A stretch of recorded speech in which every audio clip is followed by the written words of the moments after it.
बाबा साहेब भीमराव अंबेडकर जी की जयंती है। यूं तो जो हमारा परिवार है, परिवार में देश के परिप्रेक्ष्य में कह रही हूँ कि हमारा देश जो है उसमें तमाम सारे अगड़े पिछड़े, प्रकार प्रकार की जातियां, कई प्रकार के धर्मों को मानने वाले लोग रहते हैं। और उस परिवार में जहाँ पर बाबा साहेब अंबेडकर का जन्म हुआ और एक दलित माँ की कोख में रहने से लेकर जब तक उनका जीवन रहा, तब तक प्रकार प्रकार की उन्होंने कठिनाइयों का सामना किया और सामाजिक एकता और न्याय के लिए वे सदैव जूझते रहे, लड़ते रहे। पर बाबा साहेब अंबेडकर को हम इसलिए भी याद करते हैं क्योंकि जब हम सामाजिक न्याय की बात करते हैं तो ये किसी धर्म विशेष के लिए नहीं है, किसी वर्ग विशेष के लिए नहीं है। बाबा साहब ने अपना पूरा जीवन जो है सभी की समानता की लड़ाई के लिए लड़ा है। कई बार मुझे आश्चर्य भी होता है जब बाबा साहब अंबेडकर को हम एक परिप्रेक्ष्य में डालकर छोड़ देते हैं और उन्हें दलितों का नेता कहते हैं। इसके पीछे मैं ये सोचती हूँ कि तमाम सारे जो राजनीतिक दल आए या लोग आए जो हमारी चुनावी राजनीति में आगे बढ़ते हैं और चुनाव की दृष्टि से शायद वो लाभ उठाना चाहते हैं, इसीलिए बाबा साहब को एक जाति विशेष से जोड़कर उन्होंने छोड़ दिया। पर बाबा साहब अंबेडकर का दायरा इतना छोटा नहीं था। वे एक ऐसे पुरोधा हैं जो महान विचारक थे, एक बहुत अच्छे अर्थशास्त्री थे, कानूनविद थे, एक ओजस्वी लेखक और जिनके चिंतन और विचार करने की क्षमता अपार थी, जिन्होंने न्याय दिलाने के लिए जहां पर निरंतर संघर्ष किया। और संघर्ष के साथ साथ में बाबा साहब ने एक बात का ध्यान रखा, पॉजिटिविटी।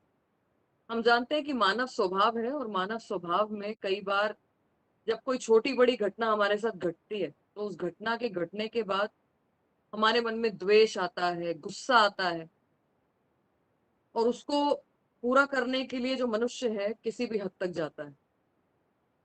पर बाबा साहब वो महान व्यक्तित्व हैं, या फिर ये कहें कि हमारा देश का वो बाइंडिंग मॉडल है, जिन्होंने समाज को एक सूत्र में बांध के रखने के लिए और उनकी तरक्की के लिए विभिन्न सारे कार्यक्रम चलाए और हर स्तर पर चलाने का काम किया। बाबा साहब वो व्यक्ति हैं जिन्होंने संविधान की रचना की, तो उनकी जो आइडियोलॉजी है या उनकी जो सोच है वो उस जमाने में आने वाले 50 60 100 साल के बारे में सोचते थे कि समाज की जो दिशा है वो क्या होगी, आगे का जो समाज है जब पीढ़ी परिवर्तन होगा तो वो क्या करेगा, उसकी आवश्यकताएं क्या होंगी, वो किस प्रकार से एकजुट होकर चल पाएगा और ये छुआछूत और इस प्रकार की जो चीजें हैं उसको समाज से कैसे विलुप्त किया जा सके। उस विजन के साथ में संविधान रचने में उन्होंने एक प्रमुख भूमिका निभाई है। आज की भी सरकारें जब किसी कानून में संशोधन करती हैं तो अपना 100% देने के बावजूद उसमें कुछ ना कुछ, क्योंकि मानवीय स्वभाव है, त्रुटियां रह जाती हैं।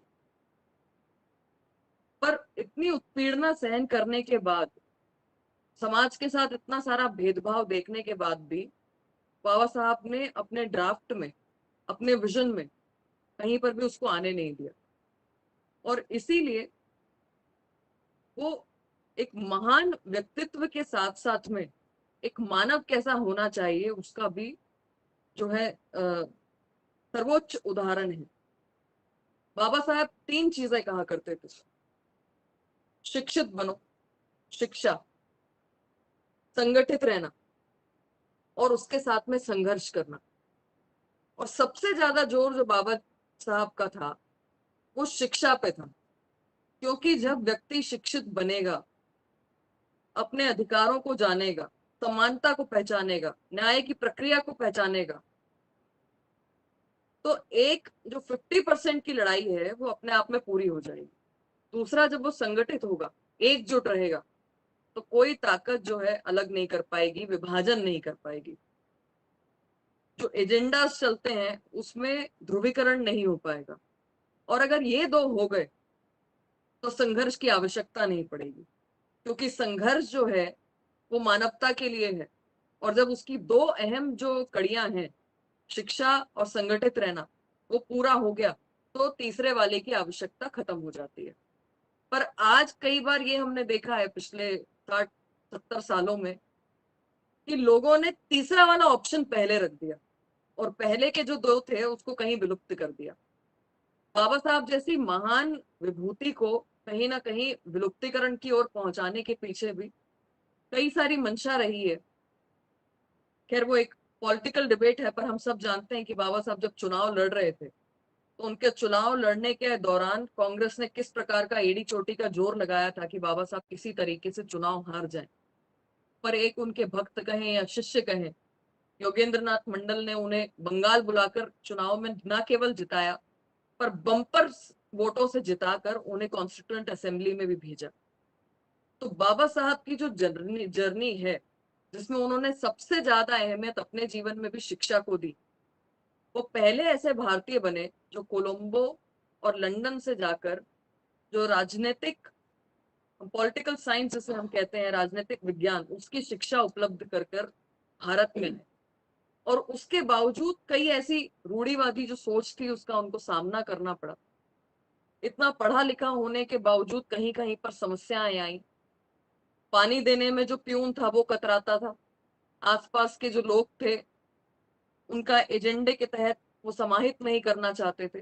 पर आज जब पैरेलल हम देखते हैं कि बाबा साहब का जो विजन था, एक पुत्र बाबा साहब के तौर पर भारत को उस समय मिला जब अंबेडकर जी का जन्म हुआ, और आज जो भारतीय जनता है वो भी सौभाग्यशाली है क्योंकि दूसरा पुत्र उन्हें नरेंद्र मोदी जी के तौर पर मिला है। और आज केंद्र की जो सरकार है वो बाबा साहब के पदचिन्हों पर 100% चलने का काम कर रही है। एक तरफ जब हम न्याय और समानता की बात करते हैं तो मोदी जी सबका साथ, सबका विकास, सबके विश्वास की बात करते हैं और सबके प्रयासों से साथ में चलने का कार्य करते हैं। एक तरफ बाबा साहब जहां पर छुआछूत के खिलाफ लड़ाई लड़ रहे थे, वहीं पर मोदी जी ने सबसे पहले टेन्योर में आने के बाद लाल किले की प्राचीर से स्वच्छता अभियान की शुरुआत करी। वो स्वच्छता अभियान उसमें प्रधानमंत्री से लगाकर सांसद, विधायक और आम नागरिक अपने शहर, अपने मोहल्ले, अपने देश की साफ सफाई के लिए खुद झाड़ू लेके बाहर निकला। एक दौर वो भी था जहां पर संघर्ष करना पड़ रहा था कि जो लोग झाड़ू लगा रहे हैं उनको छुआछूत के दायरे में माना जाता था, उनसे घृणा की जाती थी। उसको तोड़ने का काम अगर किसी ने किया है तो आज मोदी जी ने किया। हम इस मायने में भी सौभाग्यशाली हैं कि अंबेडकर जी जिनका जन्म महू में हुआ, और वो महू जो मध्य प्रदेश का एक छोटा सा हिस्सा है, हम वहां के नागरिक हैं। और आज जो स्वाध्याय मंडल चल रहा है वो भोपाल से चल रहा है जो मध्य प्रदेश की राजधानी है। आज अगर मऊ को स्थापित करने का काम किसी ने किया है, अगर वर्ल्ड टूरिज्म बढ़ाने का काम किसी ने किया है तो आदरणीय मोदी जी ने किया है। और जिन पंच तीर्थों को हम आज पहचान पा रहे हैं वो इस सरकार के दौरान पूरी हो पाई है, जिसमें से एक मैंने आपसे कहा कि इंदौर का मऊ, दूसरा महाराष्ट्र सरकार के अथक प्रयासों से और मोदी जी की रुचि लेने की वजह से जो लंदन से शिक्षा प्राप्त की थी अंबेडकर जी ने, उस शिक्षा के सेंटर को भी अगर आज विश्व भर में स्थापित करके भारतीयों का गौरव बढ़ाने का काम किसी ने किया है तो आदरणीय मोदी जी ने किया है। तीसरा सेंटर हम जानते हैं कि नागपुर में जहां पर जो दीक्षा भूमि है बाबा साहब अंबेडकर की, आज उसकी पहचान भी विश्व भर में हो रही है। नई दिल्ली में अलीपुर स्थित जहां पर अपने प्राणों की आहुति दी बाबा साहब अंबेडकर ने, उसको भी एक भव्य रूप देकर लोगों के बीच में लाने का काम किया है। और हमें वो भी सौभाग्य मिला है कि जो पांचवा और आखिरी स्थल है महाराष्ट्र के दादर का, जहां पर बाबा साहब रहा करते थे, उसको भी बड़े रूप में आज सामने रखने का काम किया है। तो ये वो महान विभूति हैं जिनके बारे में मैं पूर्व में भी कहा कि उनको एक जात के उसमें बांध कर नहीं देखना चाहिए। और उसके पीछे मेरा एक कारण है कि शायद ही हम लोगों में से कुछ लोग ऐसे होंगे जो ये जानते होंगे कि हिंदू कोड बिल जो बाबा साहब अंबेडकर की रचना थी, जिसका मुख्य उद्देश्य था कि भारत की जो महिलाएं हैं उनको बराबरी का हक मिले। भारत का जो कॉन्स्टिट्यूशन है वो महिलाओं को वोट देने का अधिकार दे। अगर तलाक जैसा कोई बीच में प्रक्रिया आती है पारिवारिक दंपत्ति के बीच में, तो उस महिला को बराबरी का अधिकार मिले। पर बाबा साहब के इस हिंदू कोड बिल को उस समय के जो राजनीतिज्ञ थे या सत्ताधारी थे, उन्होंने स्वीकार नहीं किया। और अफसोस की बात ये रही कि इस कारण बाबा साहब अंबेडकर को, जो पहले कानून मंत्री थे हमारे देश के, इस्तीफा देना पड़ा। जिन लेबर लॉस के बारे में आज हम चर्चा करते हैं, एक दौर था जब लेबर लॉ रिफॉर्म्स के लिए जो लेबर यूनियन थी, उन्होंने अंबेडकर जी से आकर चर्चा की। उन्होंने बताया कि जो महिलाएं हैं वो कोयले की खदानों में काम करती हैं और कानूनी तौर पर उस पर कोई रोक नहीं थी। महिलाएं जो है कोयले की खदान में जाके काम कर सकती थी, पर जो कोयले की खदान का काम है वो महिलाओं के लिए सही नहीं था, अथक परिश्रम लगता है। और इस वजह से जो लेबर रिफॉर्म्स का एक डेलीगेशन था, जब वो आकर मिला और उसने बताया कि श्रमिकों से 12-12, 14-14 घंटे जो है उनके मालिक कार्य लेते हैं, और उसने एक सवाल पूछा कि क्या हमारा कोई मानव अधिकार नहीं है। वो बात बाबा साहब के मन में इस तरीके से घर कर गई कि बाबा साहब ने न केवल उस पर विचार किया, पर उस पर कार्य करते हुए आज भी जो हिंदुस्तान की लेबर रिफॉर्म्स हैं, जिसमें हम देखते हैं कि आज के श्रमिकों को 8 घंटे कार्य करने की जो समय अवधि है वो निर्धारित की गई है, वो उस समय के बाबा साहब के संघर्ष का नतीजा है। जब हम देखते हैं कि आज का जो एक सिस्टमैटिक बिजली वितरण हो रहा है घर घर में, चाहे ग्रामीण अंचल हो चाहे शहरी हो, जो हर घर में हम बैठकर ऊर्जा प्राप्त कर रहे हैं, तो ये जो इलेक्ट्रिसिटी रेगुलेशन था, उसका जो ड्राफ्ट था, उसका जो प्रोसेस था, वो विजन अगर किसी ने देखा था तो बाबा साहब अम्बेडकर ने देखा था। और फिर से मैं कहूंगी कि हम सौभाग्यशाली हैं कि आज केंद्र की ऐसी सरकार आई है जो सौभाग्य योजना के तहत हर घर में बिजली पहुंचाने का काम कर रही है। अगर 70-75 साल की आजादी के बाद भी 18,000 गांव ऐसे छूट गए थे जिनके पास बिजली नहीं थी, तो आज वो आदरणीय प्रधानमंत्री नरेंद्र मोदी जी की वजह से संभव हो सका है। बाबा साहब ने अगर विजन देखा था कि वाटर ट्रांसपोर्ट के माध्यम से एक जो है उद्योग स्थापित हो सके, क्योंकि उनका विजन बहुत दूरगामी था। एक तरफ अगर वो लीगल लॉस की और लेबर रिफॉर्म्स की बात करते थे, दूसरी ओर वो इंडस्ट्रियलाइजेशन पर भी फोकस करते थे। और इंडस्ट्रियलाइजेशन पर फोकस इस प्रकार का था कि वो चाहते थे कि जो हमारे युवा हैं उनको अच्छा रोजगार प्राप्त, और अच्छा रोजगार प्राप्त करने के लिए जहां एक तरफ लेबर रिफॉर्म्स की जरूरत है, तो दूसरी तरफ इंडस्ट्रियलाइजेशन की भी आवश्यकता है। उस पर भी उन्होंने विशेष ध्यान दिया।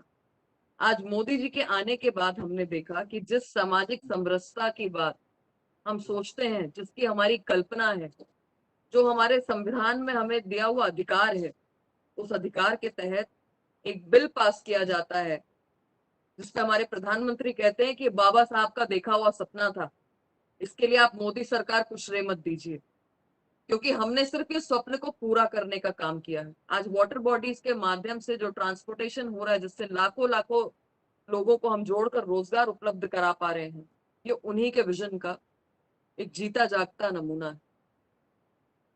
अगर बाबा साहब को पहला कानून मंत्री बनने के बाद अपने ही हिंदू कोड बिल की वजह से इस्तीफा ना देना पड़ता, तो जो 75 साल के बाद हम आज कर पा रहे हैं कि चाहे दलित हो, चाहे वंचित हो, चाहे आदिवासी हो, चाहे पिछड़ा हो, चाहे महिला हो, उसे आवास उपलब्ध कराना, उसके घर में बिजली पहुंचाना, उसके स्वास्थ्य की चिंता करके आयुष्मान कार्ड देना, या फिर स्वच्छता का अधिकार देकर उसके घर में शौचालय उपलब्ध कराना, तो ये आज से 75-60 साल पहले हो गया होता जब बाबा साहब जीवित थे।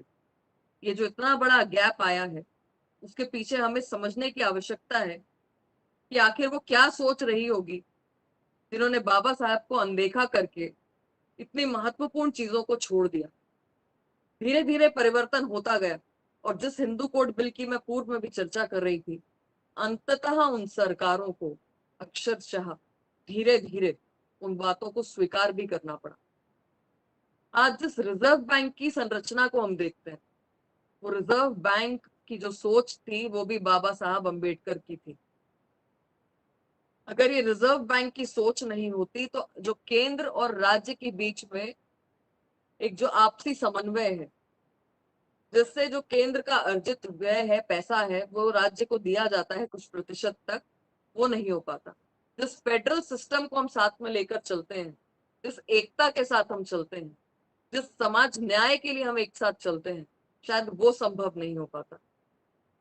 और उसी प्रकार से अगर हम किसानों की बात करें तो बाबा साहब ने कई सारी टेक्नोलॉजी की बात की थी, समय समय पर उसमें सुधार की बात की थी, जिससे कि किसान की आय जो है वो लगातार उसमें वृद्धि हो, लगातार वो आधुनिकरण की तरफ आगे बढ़े और अपनी उपज का सही मूल्य ले सके, जिससे कि कहीं पर उसका शोषण ना हो।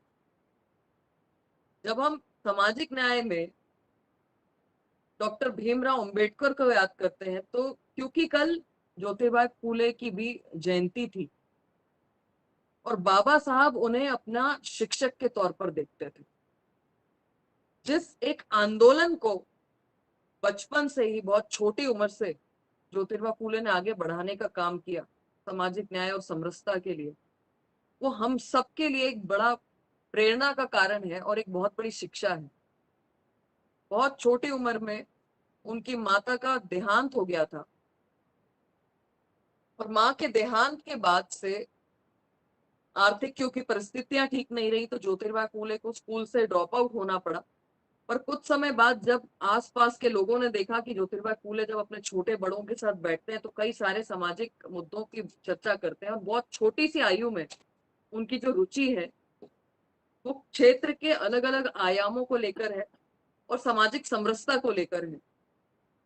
तो उस समय लोगों के कहने पर उनके पिताजी ने उन्हें हायर सेकेंडरी स्कूल में एडमिशन दिलाया और उस स्कूल में एडमिशन के तहत जैसे जैसे इनकी शिक्षा दीक्षा आगे बढ़ी, समाज में लगातार हो रहे अन्याय, असमानता, दलित, पिछड़े, वंचित महिलाओं की बराबरी के लिए ज्योतिबा फूले ने अपनी लड़ाई को जारी रखा और उस लड़ाई को जारी रखते हुए अनेकों अनेक कठिनाइयां भी आई।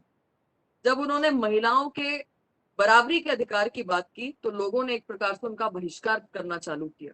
एक छोटे से स्कूल की स्थापना ज्योतिबा फूले के द्वारा की गई, उसमें बच्चियों को पढ़ाने के लिए विशेष तौर पर कदम उठाए गए और उस समय महिलाओं के अपना कोई विचार होना या अपना एक्सप्रेशन ऑफ थॉट रखना, इसके खिलाफ एक बहुत बड़ा समाज हुआ करता था। तो ज्योतिबा फूले ने प्रयास करके अपनी धर्मपत्नी,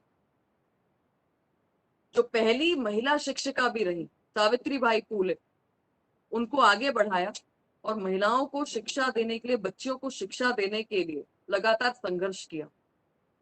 सावित्री बाई फूले जब स्कूल में जाकर उन बच्चियों को पढ़ाती थी तो सबसे पहला जो उनके ऊपर, जिसे कहते हैं बम फूटा या सबसे बड़ा जो आघात उन्हें पहुंचाया, कि उन्हें घर से बाहर निकाल दिया गया, क्योंकि समाज को ये स्वीकार नहीं था कि महिलाओं की शिक्षा हो।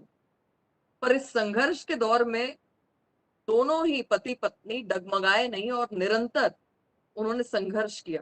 धीरे धीरे महाराष्ट्र के कई सारे कस्बों, कई सारे जिले में छोटे छोटे पॉकेट्स में स्कूल की स्थापना की और महिलाओं की शिक्षा के लिए विशेष तौर पर ध्यान दिया।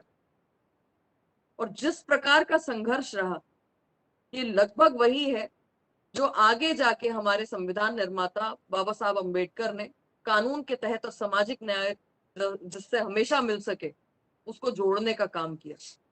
और उसमें बहुत बड़ा आयाम था, श्रमिक उसमें थे, महिलाएं उसमें थी, दलित उसमें था, पिछड़ा उसमें था, किसान उसमें था। तो ये जो प्रेरणा लेने वाले महापुरुष हैं हमारे, एक बात समझने की सबसे ज्यादा आवश्यकता है कि इनके जीवन में संघर्ष बहुत रहे, पर संघर्ष से इन्होंने कभी हार नहीं मानी और निरंतर चलने का इन्होंने निर्णय लिया।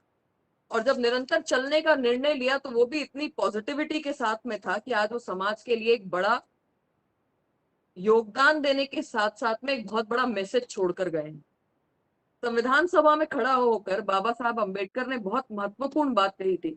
उसकी जो चंद पंक्तियां हैं मैं आप लोग को पढ़कर सुनाना चाहती हूँ। ध्यान से आप लोग इसको सुनिएगा और बिटवीन द लाइंस और हर वर्ड का जो अर्थ है उसको समझने का प्रयास करिएगा। Let us leave aside slogans. Let us leave aside words which frighten people. Let us even make concession to the prejudices of our opponents. Bring them in so that they may willing join with us on marching upon the road, which is, I said, if we walk long enough, must necessarily lead us to unity. तो बाबा साहब अंबेडकर ने निरंतर चलने की बात की, संगठित होकर चलने की बात की, और लक्ष्य एक था कि हम सब यूनाइटेड रहें, यूनिटी जो है वो हमारी बरकरार रहे। अंत में मैं सिर्फ आपसे ये कहना चाहूंगी कि बाबा साहब का जो जीवन था उसमें उन्होंने बहुत महत्वपूर्ण एक बात कही है, और उस महत्वपूर्ण कोटेशन को मैं आप लोगों के लिए दोहरा के अपनी बात को समाप्त करूंगी कि जीवन जो है वो बहुत लंबा नहीं होना चाहिए, और उसके जितने भी अंश हैं, जितना भी पल है, वो निर्णायक हो, जिससे कि वो समाज को एक अच्छी दिशा दे सके, एक अच्छा संदेश दे सके। जय भीम। आशा करती हूं कि इसी प्रकार से हम सबका साथ, सबका विकास और सबके विश्वास को साथ लिए प्रयास करते रहेंगे सामाजिक न्याय और समरसता के लिए।